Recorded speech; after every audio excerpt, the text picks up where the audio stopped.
The Bog Baby by Jeanne Willis and Gwen Millward.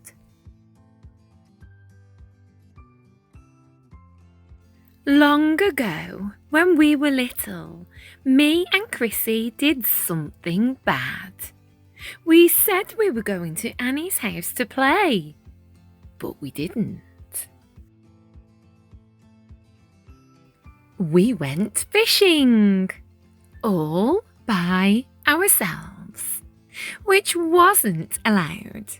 Chrissy said there was a magic pond in a bluebell wood. It was only ever there in spring. When it rained, it made a huge puddle in the dell, and pond creatures came. We could fish for newts, she said. I won't tell if you won't. So we went.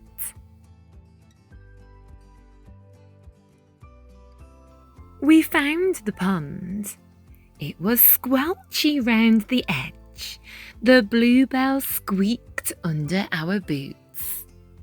We fished and fished, but we didn't catch a newt. We caught something much better. We caught a bog baby. He was the size of a frog, only round and blue. He had boggly eyes and a spiky tail, and I do remember he had ears like a mouse.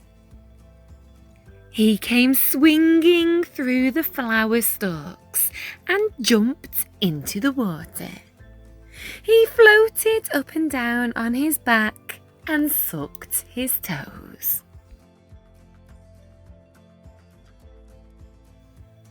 That's when I fished him out. He didn't struggle.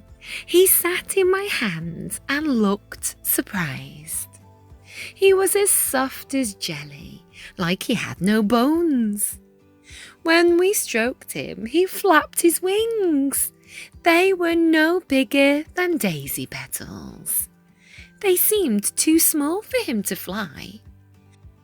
Chrissy said he might be able to fly if we blew on his wings. We blew and blew, but all we did was blow him onto the mud. He didn't try to escape. He just sat still with his paws over his eyes.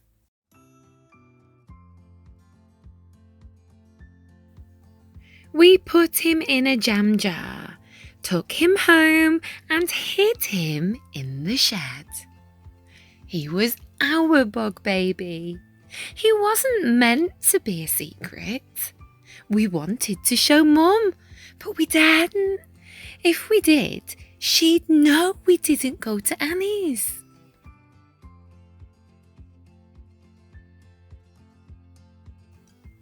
We made our bog baby a beautiful home in a bucket. Gravel, shells, clean water. Whenever he saw us, he jumped up and down. We picked him up and played with him. He was very ticklish. We fed him on cake crumbs. We loved our bog baby.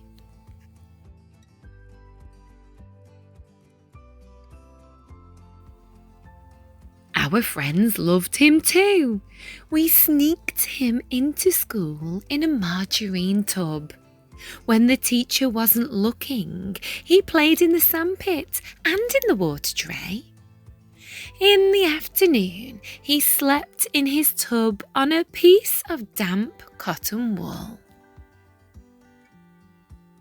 Chrissy made him a collar and lead, and we took him for walks in the field. Once a crow nearly ate him, but we scared it away just in time.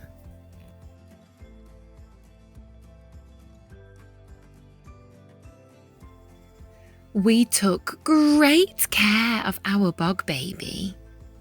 At least we tried. But he got sick. He didn't jump up and down anymore. He went pale and his wings drooped. He wouldn't touch his cake crumbs. We gave him all sorts, but he spat them out. We wanted to ask Mum for help, but we daren't because of Annie. But the Bog Baby got thinner. He wouldn't walk on his lead. He hid under his shell. He wouldn't come out, no matter how much we loved him.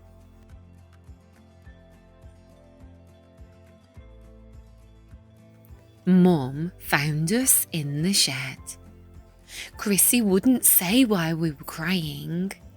We promised not to tell, but I blabbed. Mum wasn't angry though. When she saw who was in the bucket, she smiled and her eyes went misty. She said she hadn't seen a Bog Baby since she was little.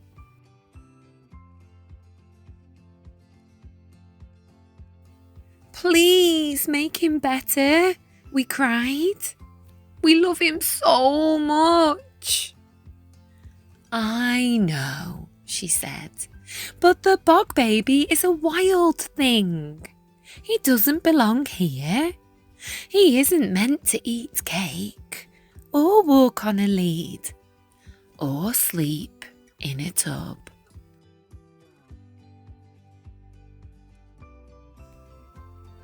She picked up the bucket and we followed her out.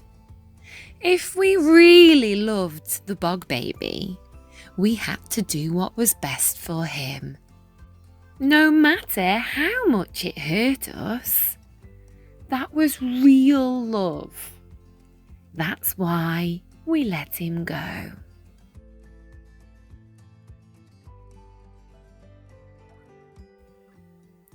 Back where he belonged, living in the wood, playing in the pond, sleeping in the damp leaves under the moon.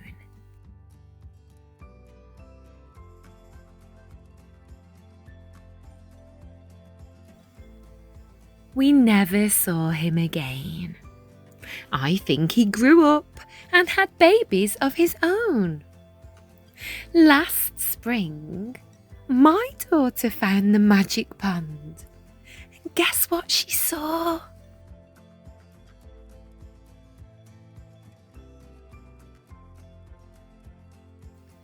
Hundreds of Bog Babies swinging through the bluebells, catching flies, floating on their backs, sucking their toes. That's what she told me. And that's what I believe.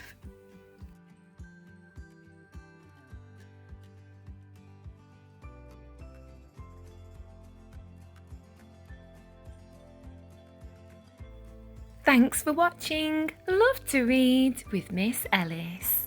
Please remember to like, subscribe and comment. Take care. Bye for now.